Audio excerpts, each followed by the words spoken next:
Olá pessoal, sejam muito bem-vindos ao canal. Eu sou a Fuji, vim do Japão e cheguei ao Brasil no ano passado。このチャンネルでは地球の裏側から嫁いできた日本人主婦が見たリアルなブラジルの日常を毎週土曜日に配信しています。ポルトガル語を話すふりをしてみましたが、実際はまだまだ勉強中です。でも最近私がハマっているブラジルのクイズ番組ホダホダジェキチという番組を見ていて、この番組は穴あきのポルトガル語の単語を当てるゲームなんですが、たまにブラジル人の夫よりも先に正解できることがあって小さくガッツポーズしています。マンデーガ10年後には普通にポルトガル語が話せるようになって、あの番組に応募するのが私の密かな夢です。ブラジルライフ。さて今週はまた一つとんでもなく楽しい場所を見つけてしまいました。実は最近コメント欄でフェーラに行ってみたらというメッセージをいくつかいただいていて、フェーラって何だろうと思って調べてみたら、どうやら日本でいう青空市場のようなものらしいです。栗市場にもいくつかあるようだったので、先日町の中心部で毎週日曜日に開催されているというフェーラに初めて行ってみました。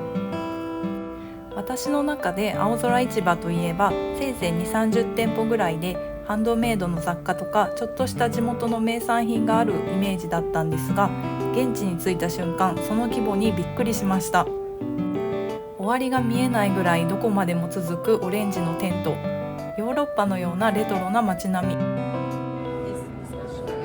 1日かけても見切れないほどのお店の数、私の中の青空市場のイメージが完全に吹っ飛びました。この街にはもう1年住んでいますが、今回はすっかり観光客気分で楽しんできたので、その様子をお届けします。ブラジルライフ。というわけで今日は日曜日、朝は教会に行ってから市場が開かれている街の中心地へ向かいます。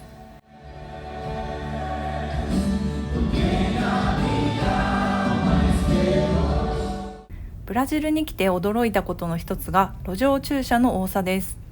地域にもよるとは思いますが、基本的に黄色い線が引かれていたり駐車禁止のマークがある場所以外ならどこでも駐車できるみたいです。京都出身の私にとっては観光地で路上駐車できる場所なんてまずないので、この光景はとても新鮮でした。運転する人にとっては道幅が狭くなったりして大変そうだなって思うんですが、お出かけする側としてはどこでも気軽に車を止められるのはありがたいですね。多分ブラジルの人が日本で車で出かけたら駐車場の少なさに絶望してしまうんじゃないかなと思います。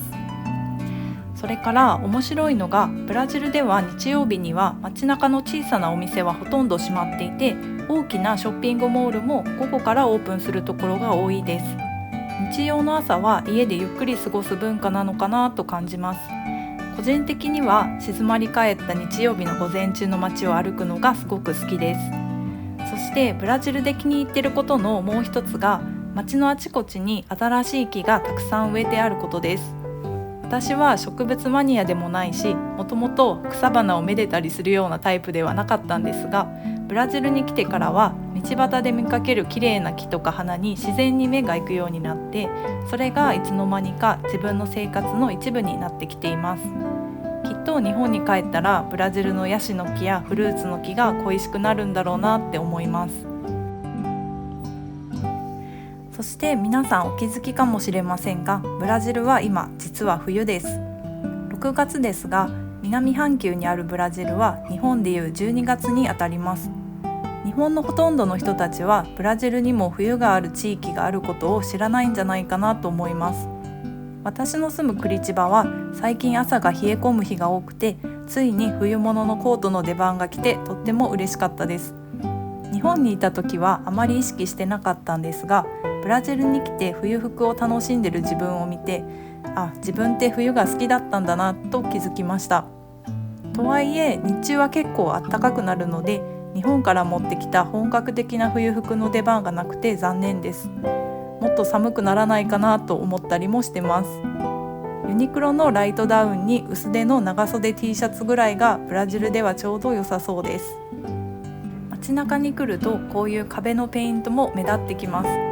中にはすごくクオリティの高いものもあるし、日本人の私には新鮮でいつも楽しんで見てますが、地元民の人たちにとったらまた違う印象かもしれませんね。ようやく市場が見えてきました。まず着いた瞬間、人の多さにびっくりしました。ブラジルに来てからあんまり人混みに揉まれることがなかったので、久しぶりの感覚です。この市場の説明を軽くすると、ここはクリチバの旧市街で毎週日曜日に開かれるフェイラ・ド・ラルゴダ・オルジという名前で、1980年に始まったこの青空市は、今では毎週なんと1000軒近くの屋台が並ぶクリチバ最大のフェイラとして知られています。手作り雑貨やアート、アンティーク、ブラジルの屋台のグルメが揃い、観光客にも地元の人にも大人気だそうです。基本朝9時から午後2時までの開催で、夜には行われませんが、クリスマスなどの特別な時期にはイルミネーションやイベントが行われることもあるそうです。歴史ある石畳の街並みと一緒にクリチバの文化をたっぷり味わえるスポットです。全く下調べせずに行ったので、あまりの規模に圧倒されています。先が見えないくらいオレンジのテントがずらーっと並んでいます。撮影してると、あるお店のおじさんがこの上に登ったらいい絵が撮れるよと教えてくれたのでお邪魔します。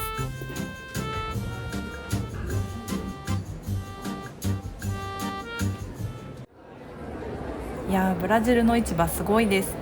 このオレンジはクリチバのカラーなのでしょうか。市バスも同じ色をしていて、私のクリチバのお気に入りポイントの一つです。それでは早速散策していこうと思います。まず入り口で美味しそうなコーヒー屋さんを発見しました。ブラジルにあるコーヒー屋さんは無条件にどこでも美味しそうに見えてしまいます。そろそろ日本に持っていくお土産を用意しないといけないので、皆さんおすすめのコーヒーがあればぜひ教えてほしいです。1000軒もあるフリーマーケットとか人生で初めてで、どこからどう見ればいいのか分かりません。今回はどんなものがあるのか一通り見回して、また次回ゆっくりといろいろ試してみたいなと思います。それにしてもすごい人です。この巨大すぎる青空市場、1年に1回のイベントならわかるんですけど、これを毎週やってるって半端ないですよね。京都でいうと毎週祇園祭りをやってる感じです。私もここでたこ焼きとかクレープの屋台やりたいななんて思ってしまいました。人は多いですが、結構観光客の方とか年齢層も高めの方が多くて落ち着いている印象です。朝から始めて2時で閉めるのもいいアイデアなのかもしれません。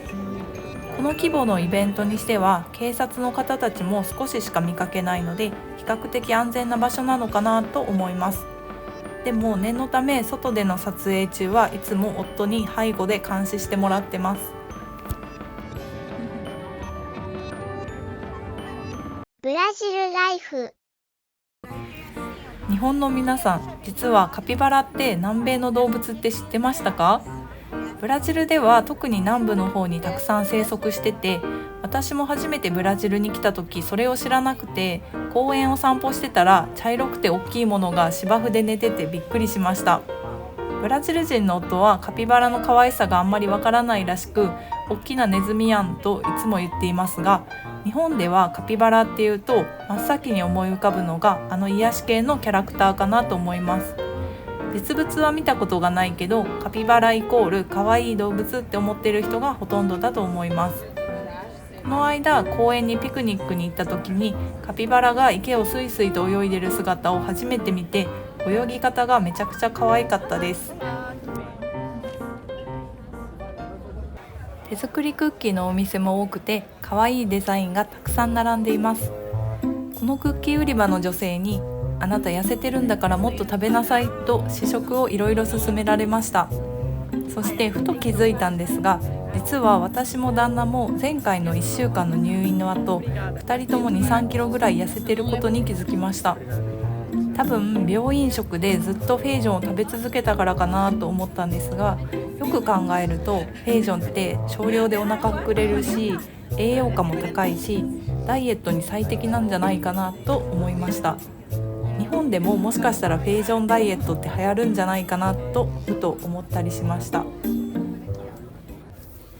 そろそろお昼ご飯を食べたいと思います。屋台がたくさんあったのですが、私がその中でも惹かれたのがアラブ料理の屋台です。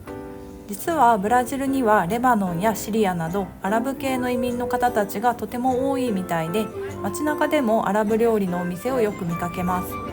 私は人生初で全く知識はなかったのですが、このラップサンドみたいなものに惹かれました。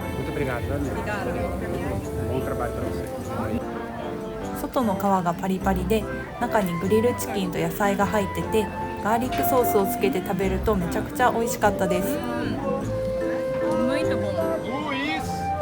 もしかしたら自分はアラブ料理が合うのかもしれないと思い、今度アラブ料理のレストランに行ってみたいなと思いました。ある屋台にすごい行列ができてて、なんだろうと思ったらブラジル名物パステルの屋台でした。でも普通のパステルじゃなくて、アロカリャっていうクリチバの有名な松の木の種が入ってるパステルらしいです。以前からこの木の種が食べれるってことは聞いてたんですけど、全く味が想像できないので、今度ぜひ食べてみたいです。ドリンクはやっぱりブラジルの定番ジュース、カードジカナです。これはサトウキビを丸々絞ったシンプルなジュースですが、サトウキビからこんなジュースが作れるなんて知らなかったし、初めて見た時はびっくりしました。味もただ甘いだけなのかなって思ったら、意外と風味があって甘いのに飲みやすくて癖になります。レモンを入れたりパイナップルと混ぜたりして飲むのも美味しいです。ブラジルに来たらぜひ試してみてほしいものの一つです。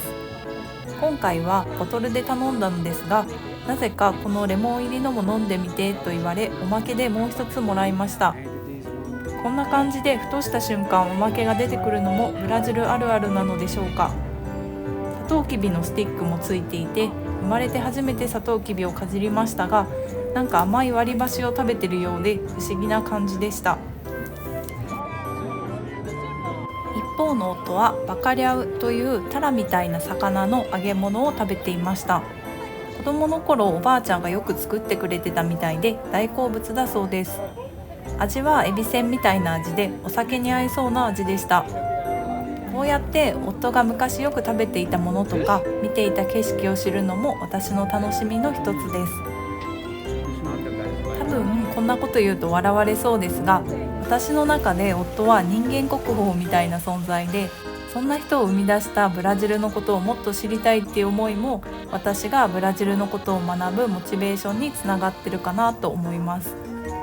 何人かの方から2人の結婚に至るまでの馴れ初めを聞きたいっていうコメントをいただいていましたが、それについてもまたおいおいお話できたらいいかなと思ってます。また前回の動画を見て、料理動画をもっと出したらっていうお声もたくさんいただいて、おしゃれなまな板が欲しいなと探しています。おしゃれなコーヒーメーカーが売ってるって思ったらおままごと用でした。ブラジルの子どもたちはこうやって小さい頃から美味しいコーヒーの入れ方を教えてもらうんでしょうか。とここで携帯の充電が切れてしまいました。他にも見せたかった景色がたくさんあったんですけど、予想以上の規模に携帯のバッテリーがついていけなかったみたいです。ここはまた訪れたい場所になったので、また今度残りの部分も見せられたらいいなと思います。そして前回の動画にもたくさんのコメントをいただいて本当にありがとうございました。生活のアドバイスとかおすすめの場所など、このブラジルライフが楽しくなるようなお声をたくさんいただけて本当に感謝しています。返事を一人ずつに返せていないことが本当に申し訳なくて、でも全部のコメントを翻訳機能も使いながらしっかり読ませてもらっていますっていうことをここでお伝えしておきたいです。Então é isso, pessoal. Tenham ótimo fim de semana e a gente se vê na semana que vem. Tchau, tchau.